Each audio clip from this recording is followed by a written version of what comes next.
Okay, so this, I've shown this diagram many times on videos, but this represents the first 4 chapters of Ion. The first chapter is ego, the second chapter is shadow, the third chapter is the syzygy, which is anima and animus, and the fourth chapter is the self.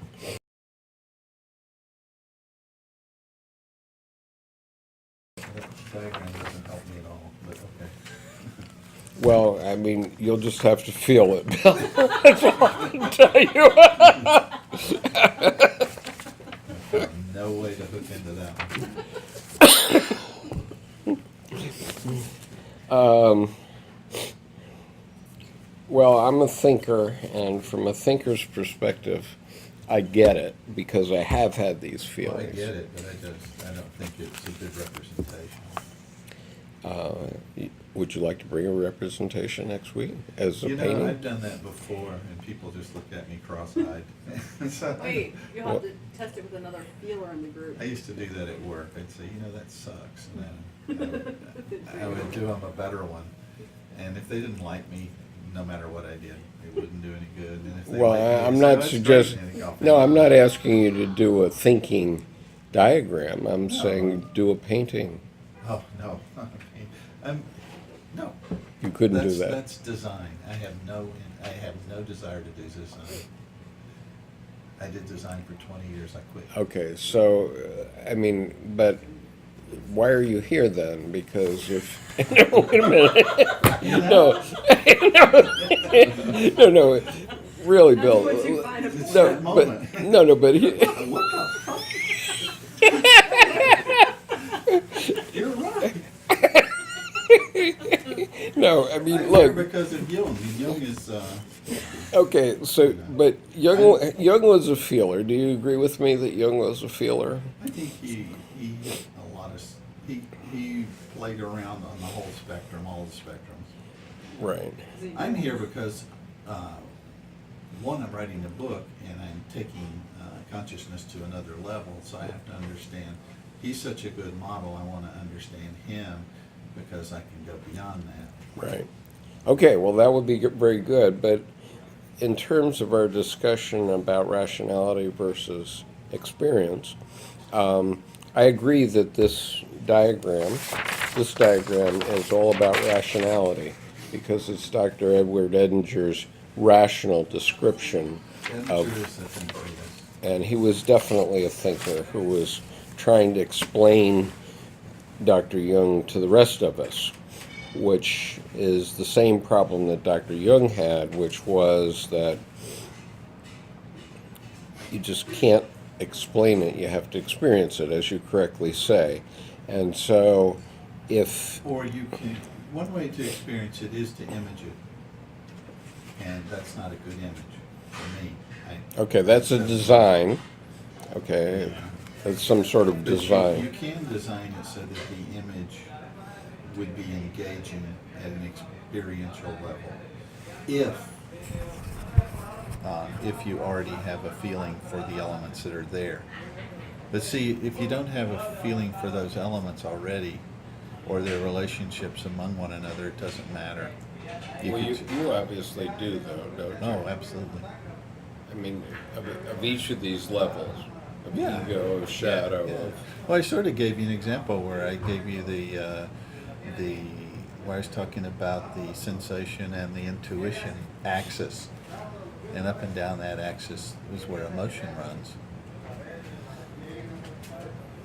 Because and feeling isn't part of that, or feeling and thinking are two functions that parse it out. That if you take away feeling and thinking, you've got really no way of remembering anything. So you're basically an earthworm.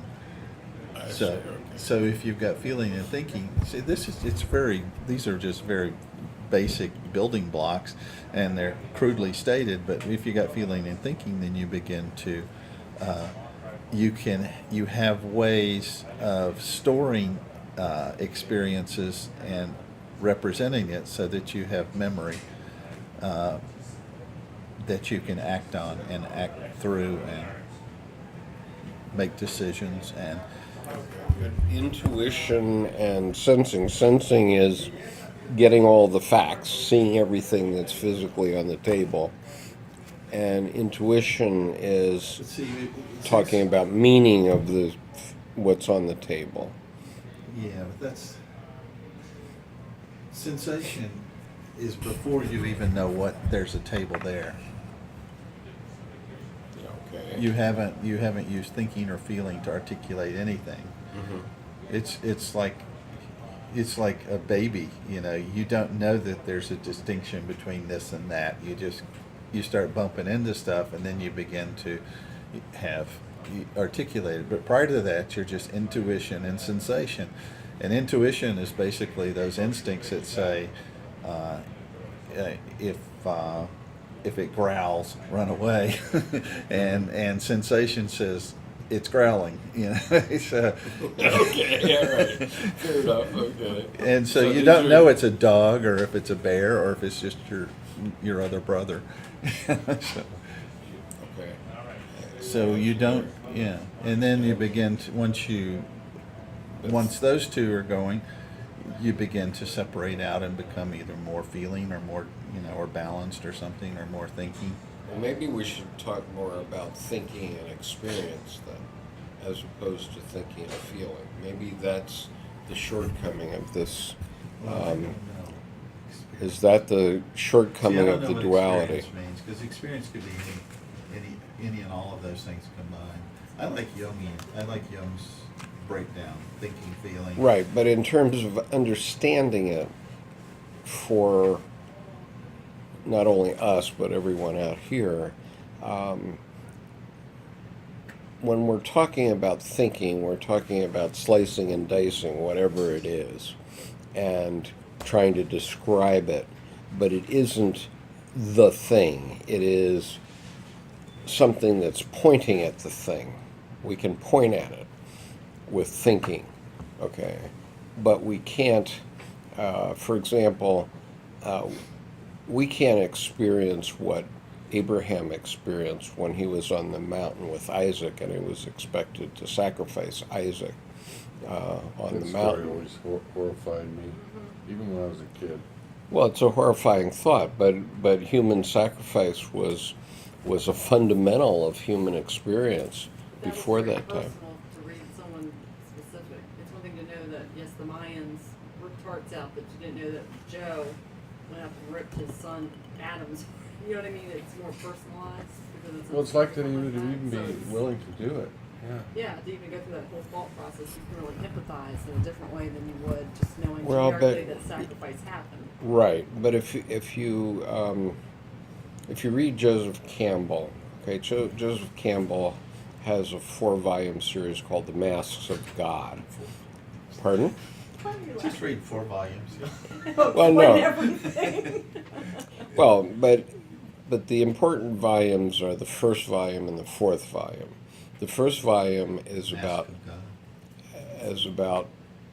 primitive God, and in that they are describing human sacrifice, or Campbell was describing human sacrifice, and how in some societies, you became a king for 7 years and you could have anything you want, you could have all the girls you wanted, etc.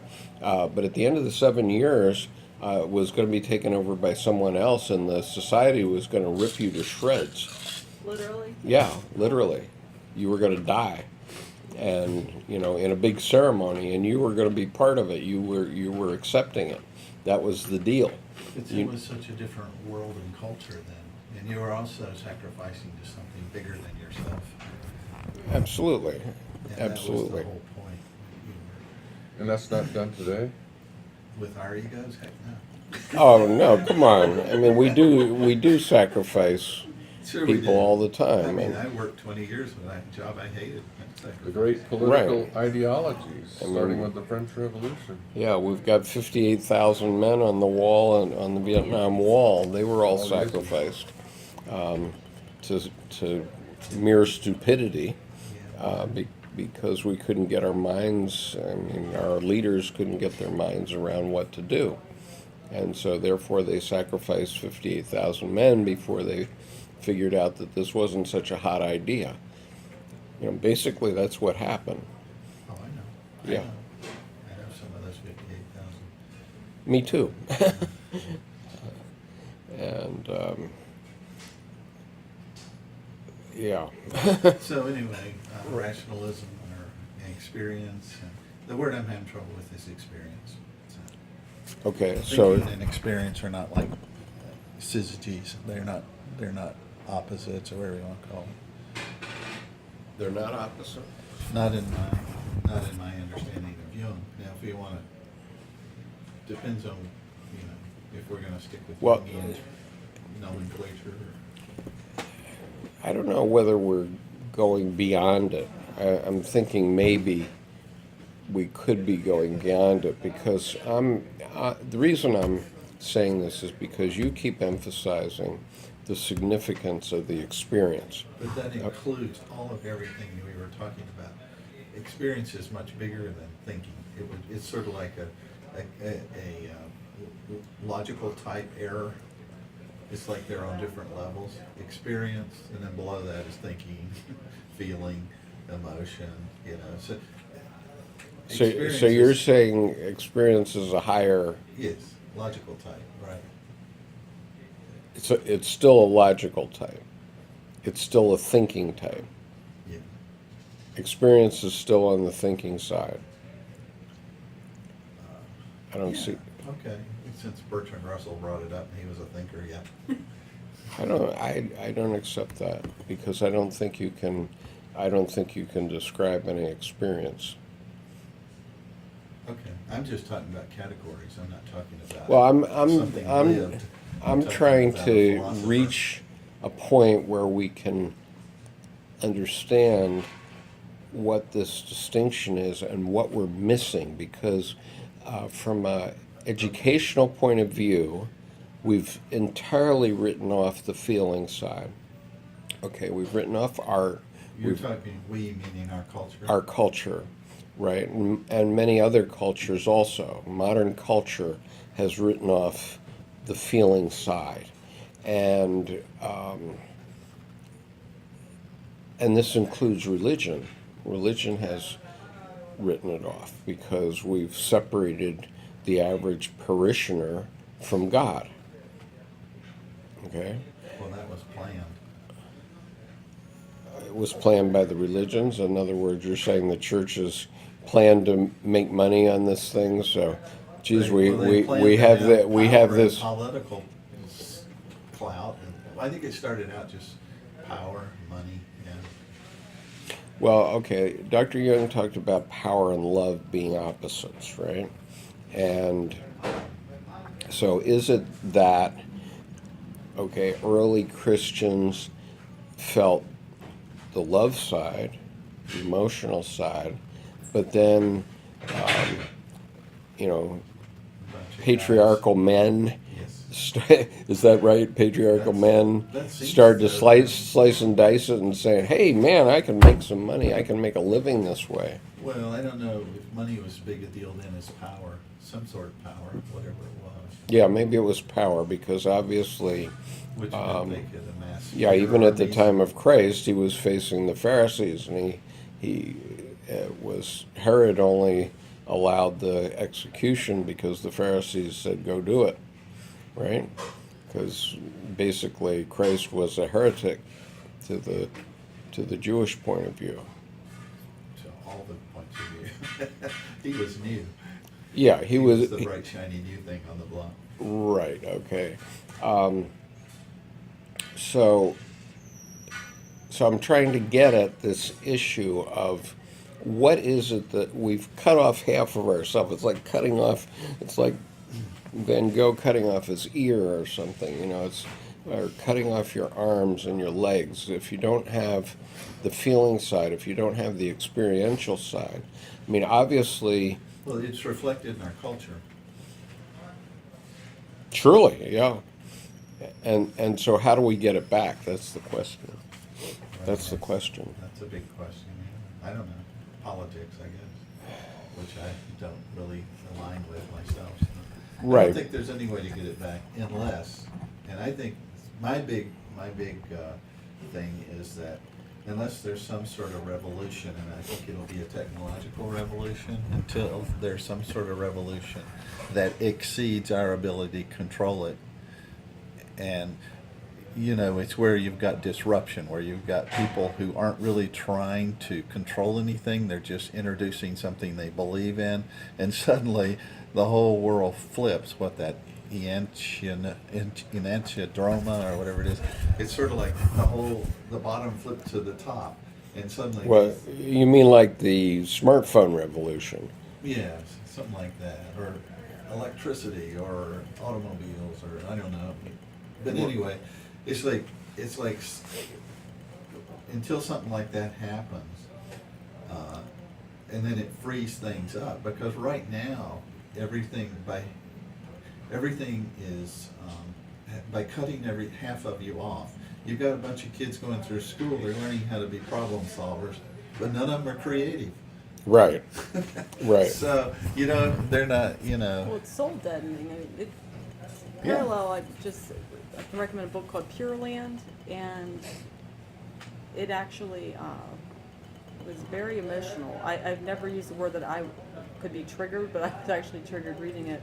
But the story weaves together people who've been cut off from experiences of different sorts, but they emphasize the Native Americans and a lot of history that we kind of gloss over, peripherally, but understanding how they were cut off from their spirituality and experiences and what it's done to them at a spiritual level, and not realizing that erupts somewhere. Yeah, But it comes back. You'd like it because it involves a Japanese tourist was brutally murdered in the Grand Canyon years ago, and so that's what the story's about. But there's 3 stories that are interwoven with it. So it was a Native American Right. who did it, but that shows like a microcosm of that separation. But I think that's where it comes out, that being cut off from your feeling side and being able to go through those emotions of that loss, of having that expression, it comes out in self-destruction. Right. I mean, there was a lot of sociological studies that were woven. It was really interesting. So This was a psychopath or something? I'd asked that question actually on a author forum. I said, because I guess a detective had thought he was a psychopath or a sociopath, but at the same time he was doing drawings and the devil kept featuring because he hadn't confessed yet. So to me that showed he had a conscience that was troubling him. He kept talking about his relative who had done the crime. It wasn't him. So I don't know. There was a lot. But I don't think he was. I think So it was he had like gone through Dr. Jekyll and abuse. Mr. Hyde type of thing? He was Sounds young like and he had a lot of, Sounds like a guy because of his possessed. upbringing, it just shows how those generations, where they say to the 7th generation type thing, how all these things kind of snowball. There was no help available.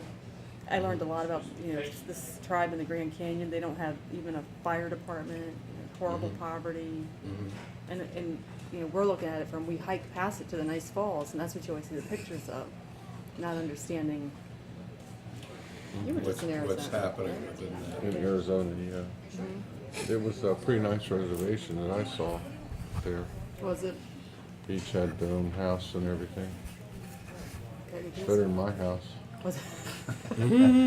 Well, yeah, I You guess it just depends gotta on the open food. up a casino. You That's wake what up. it is, and that's All right. Exactly. So here's the assignment for our global subscribers, which is to come up with a way to think about this distinction between slicing and dicing everything and experience. It's really Logos versus Eros.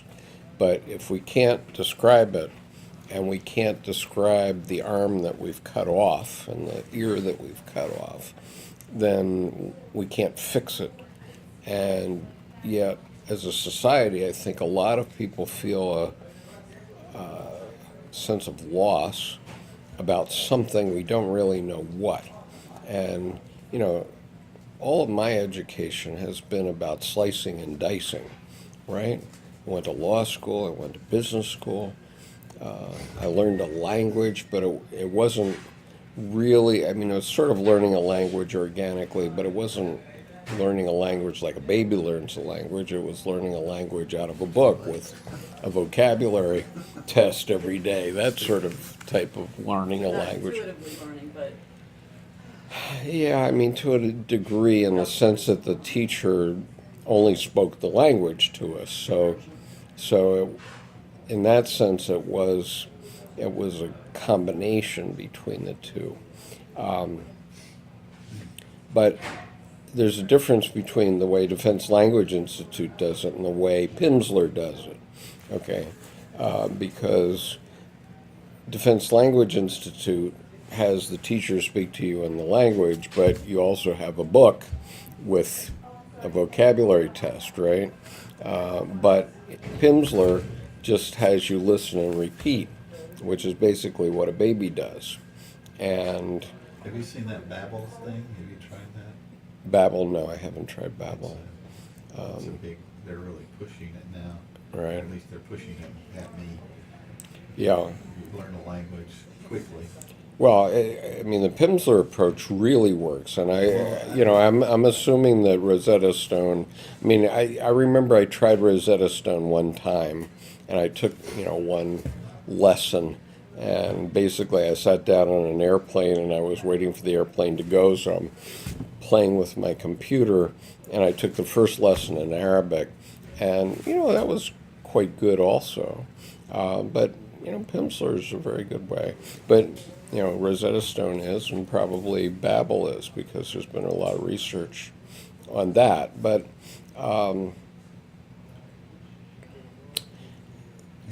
it's like when I was in law school, the goal was to be a lawyer, right? And business school, same way. And oh, by the way, there's 15 courses in statistics by different names. I mean, that's what my business school was. Everything was about statistics, even marketing. To an art school. And what's an art school? What does an art school do? Well, all of your most talented people are just hanging out, totally ignoring the teachers. They have no models to go by because they figure they're all liars and they don't know what they're talking about. Who, the teachers or the... The students, for the most part, they're not there. They're just... Most of the people in art school that have any talent don't really need to go to art school. The ones who really keep the art school going are the ones that really don't quite have the talent, or else they're designers. Designers have certain skills and things they need to learn.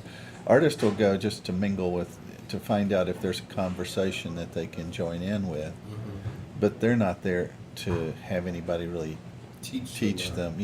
Like I wasn't trained as an artist. I mean, I was an art professor, but I was never trained as an artist. But I took a drawing course one time, and I did a really nice rendering, but I was really young, and I didn't have any nerve yet. I wouldn't try things. And so the teacher just came up and said, dark, pointed to an area. And I filled it in and went, wow, and I fixed it all and rebalanced everything, and boom, it was great.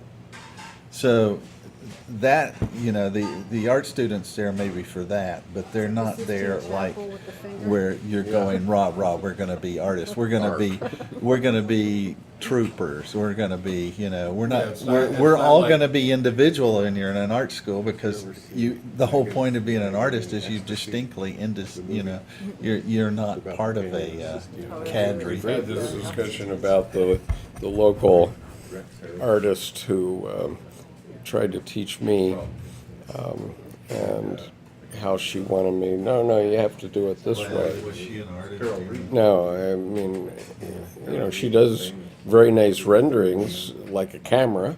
Okay. Yeah, there's a lot of folks like that. Right. Illustrators, it's a variation of design. But yeah.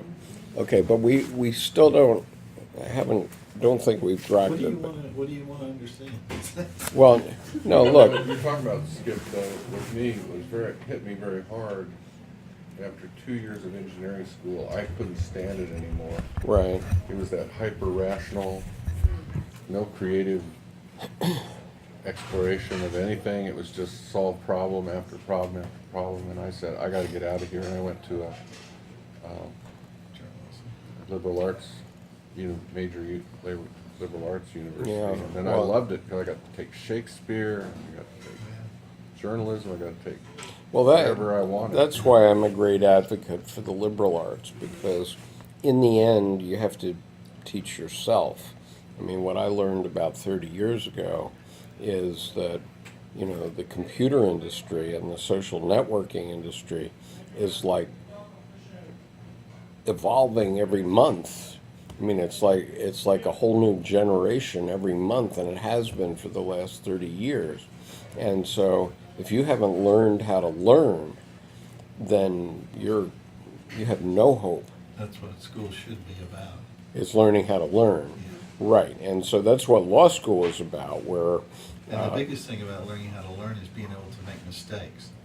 If you allow someone to come in, and whatever a mistake is, allow them to just do stuff and let it fail. Let it do whatever it's going to do, and let them keep doing it until they figure something out. well, I think that's a good insight, Summary. right? But it depends on the individual too, because most of the students in an engineering college love it there, And they like the structure. and they like that. I formal- loved it in law school. I very honestly, I loved law school. I absolutely detested the practice of law. It's like me being a professor. I Yeah. love being a college student, but absolutely hated teaching. Not totally. Why? though. I enjoyed graduate seminars and having those. That's sort of like Yeah. sitting like we're doing. Right, and the only reason I I think liked, it's a frame I was of focus. okay in business school was, I was afraid there was something wrong with me because I wasn't good in statistics. So I worked extra hard, and I was just struggling because something Did you ever was. figure out what was wrong? I'm just kidding. No, Still trying to it grow wasn't. back. It wasn't what was wrong with me. It was what was wrong with the way they were teaching. Okay, which is the way Milton Friedman taught free to choose and all his crap. He's the guy that was at the Chicago Capitalism. He school. was one of them. Well, and He was it one of was. Ayn Rand's buddies. Right, and he made so far 2 generations of psychopaths. Okay, that's basically these MBA They really- programs. I mean, when I was first in the MBA program, honestly, they were teaching. There's 3 interest groups here. There's the shareholders, there's the managers, and there are the employees, and all of those 3 have to get benefit in order for the system to work. But somehow, we forgot the shareholders and we forgot the employees. So now it's just the managers who become like our president, right? And so, You've gone? yep. Peace, John. Take care. And so they've become like, it's all about, the bottom line and what can you do for me this quarter. And the problem is that doesn't work because you have other interests out there that have to be addressed. And so from my point of view, American Business School all went over to this statistical approach. How can I make a good bottom line this quarter, right? And so the result has been very painful, and ultimately it led to the S&L crisis, and then it led to the crash of 2008. I just thought that was greed. Okay. We got the .com in between. Well, it is greed. It is greed. But what they teach is how to do the greed. Okay, Be so more efficient. right, and so the problem is that we don't have a balanced society if our society is based on greed. That's the problem, and I agree. and we don't have balanced people. Well, that's If why you had 3 employees' jobs on one person during the recession. So say it again. the people who were left in a position who hung on to their job, they were basically some of them working 3 positions as one person, being worked right into the grave. So it wasn't a benefit to keep your job because they had no life. So Right. it was a horrible. I hope we're coming out of that, but it I hope seems we're like coming that out of it too. lean. But I don't know if we really learned anything. Well, that's troubling. It certainly is the issue that I'm trying to address here, which is first of all, we have to understand that there's a problem, right? Okay, And then we have to figure out what to do about it. okay. Do you accept that? That's what a thinker would say. What, okay,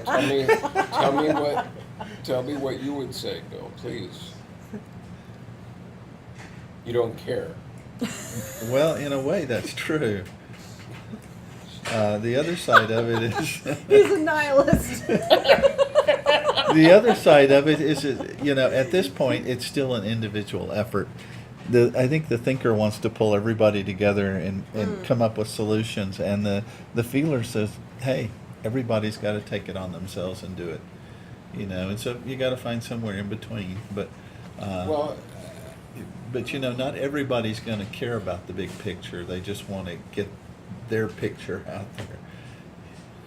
Right, but how does somebody who's only learned how to balance your checkbook, right, and write their name, how does that person think about how they're going to do their part of life? So that They go have sit in the life? corner and start doing their paintings, and then they have this thinker come over and say, "Good work, Chuck." And they grab their painting and go put it in the gallery and sell it and send him the money. And he says, I think I'll do some more paintings. Oh, here's my checkbook. I'll balance that. God, I wish I could make a living that way. Well, If I could make a living that way as an artist, I would do it. well, some people do. And Yeah. why shouldn't people who are like that not be able to do it? Because somebody else decided they wanted to arrange society, and usually what the artists are, the people who don't fit in. Okay, so here's a question for you, Bill. If Jackson Pollock hadn't screwed Peggy Guggenheim, right? Relationships are important. Would he have amounted to anything? I don't know. I told you I'm not a scholar. I'm not a scholar. I'm an artist. No, but okay, I understand you're a scholar. No, I'm not. Oh, you're not a scholar. Not a Okay, scholar. I understand that you're an artist. Okay, so. I just want to go home and paint. Are we done? You're relieved. No. Oh, the retired. You're I going wanted to. do that even when I work. Really? Yeah. No, that's great, but you know. You see, you want to. It's funny because I think thinkers are always dealing with the big picture, and feelers are right. Because you're dealing in relationships and connections and so forth, you can't deal with big pictures very much. It's too abstract. Yeah, you've got to work with the materials you have at hand. Okay, but the materials I have at hand right here are that I'm creating a big picture. And that's your growing. job. Yeah, That's yeah, that's my job. I acknowledge. In That's fact, why I don't volunteer to do a lot here. Right, and nobody asked you to also. Right. Okay? Yeah. Just And push in your chair when. and so, and very honestly, in the past week or two, it's become like a job for me, and I know that I have to pull back from that. Look at your reading. I mean, my God. Well, I mean, I'm just collecting so that. Q&As, Well, YouTube videos. I probably read as much as you do every week, but I don't read it the same way you do. You wouldn't like tab and. Well, I might do that, but not because I'm going to give a class or anything. Okay. I Do you have any wisdom on this? Because Absolutely. I'm not sure what we're talking about. okay, all right. I'm not grokking what's going on between Yeah, your I'm energies not tonight. either. I Okay. don't quite understand it either. So Okay. Skip is seeking an answer. I'm not quite sure what he's getting at. It might be because I think I'm a thinker, but I'm not. I'm a feeler, so I'm not quite understanding what you're asking in a way probably that a feeler's not understanding. So that's what you're trying Well, to reach. No, I'm trying. Yeah, I mean, I'm trying to understand what we're missing in life. Okay. in society, what we're missing in society. I'm seeing that there's a problem, okay? And I'm seeing it in any number of ways. Many of them are related to my education, or the areas that my education was involved in. But, obviously I'm also a creative person, not only in the sense that I did these creative things, but this itself is a creative act, and it's become my sort of my red book, my creative activity, which makes me feel whole, okay? Just like Bill's painting makes him feel whole. And so I'm wondering whether that's something that society needs or not. And I believe it is. Okay. They need what? Society needs wholeness. So, I think maybe if you drilled it down to an individual level, because again, you're still doing big picture, but if you ask Bill, Well, do you each think an individual might be missing if they're suffering? all right. So, more? Bill, do you feel that Bill, do you feel your wholeness? Does your wholeness require any rationality whatsoever? Yeah, but I'm an individual, sure. I mean, that's just my temperament. I have a PhD, so I had to think at one point, right? Sure. Yeah. I don't know what we're talking about. I really don't. I mean, you seem to you're saying society lacks something, and you want a solution to it, but it's a solution people have been looking for at least since Plato's Republic, and he couldn't solve it, and nobody else has solved Sit in a cave it. and look at the shadows. Hitler thought he solved it, but he didn't. So, Well, Hitler solved it by going hyper-rational. well, there you go. Right. We obviously don't want to do that, but Yeah, you don't want to go totally soft either That's right. and live in tribes of 60 people. Yeah. But isn't having that something missing is what drives us? We have that feeling that we always carry with us, that that little unease, that little grain of sand in the shell that we keep working at, and that kind of propels us to continue with this insanity sometimes. To stick with the veil of tears. Exactly. You read my mind. I was going to say this veil of tears.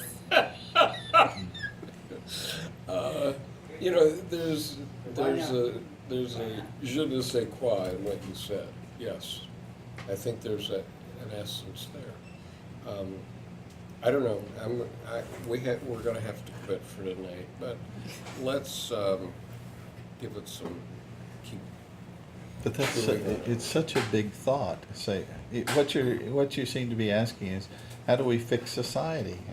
And which, Yeah. and How then do we fix and then society? the answers. Or how do we improve it? People are answering it all the time, but it's obviously not the answer you want. And Well, let's put it this way, Bill. I don't want the answer that has been hyper-rational, where we've been gone entirely over to the rational side, and that has led to this greed and so on in our economy. this whole systemic thing, yes. Systemic thing, and that somehow needs to be balanced, it seems to me.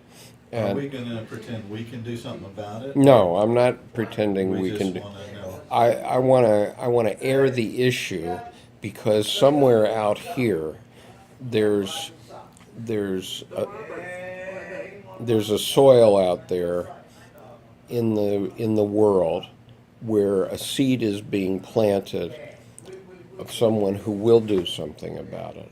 I can't do anything about it. All I can do is observe. This is what I'm seeing and feeling. Okay, it's my sense of the collective unconscious, in the sense that I'm extremely intuitive, and I feel something is happening. I don't know what, and I don't know how to get to the better side of it, whatever it is. Well, should we survey what people think is happening? I mean, When they put their finger on I it. mean, if there is, I don't think there is a solution, except, as I mentioned before, I think it's gonna require some sort of technology, or some sort of revolution, which I think will be technology. And that's how I see it happening, and it'll be beyond any of our abilities to anticipate it or to create it. It will happen through the momentum in and of itself. Technology has a Okay, but momentum. you think it's technology and I don't. Okay. Okay, I think we've gone That's fine, but about I- as far as we can go with technology. And I think one of the Oh, issues, no. Is that the same? no, we haven't gone as far as we can go with technology, but So- my point is this transformation that Dr. Jung was talking about. See, your idea of technology and mine are very different. Bet you anything, because everything I'm thinking about has to do with artificial intelligence. Okay, so you're thinking about artificial intelligence, and I'm saying it's not there. Okay, it's because artificial intelligence, it's never life. It is not life. But I wouldn't disagree with you. Okay, I'm not making and that argument, that's a whole other thing. well, that's right. Okay, so what I'm And I'm also saying I won't be able to anticipate it, but I think I could. what I think it is the opposite of the rational. Okay, we've gone too rational in our way of being in Well, the I world. think a lot of people agree with that. Right. And so then if we've gone too rational, how is the way back for the enantiodromia? How is the way to reply to that? Okay. In other words, Dr. Jung, the big thing that Dr. Jung was talking about through all of his writing was the transformation of the human psyche. Okay, he talked about that in the context of astrology and so on, where we're in this transitional stage where humanity itself is transforming. Okay, and so the question is, okay, we're here now. We know that something has to change about the way we are. I didn't finish the Woodcock article, and he was talking about post-human. Do you remember what he said in that? Because I didn't finish it, so. There's still a lot, I don't know what part you want. Okay, well, let's talk about it next week then, because he was Okay. talking about post-human, but what I'm talking about is the transformation of humanity itself and how we are changing.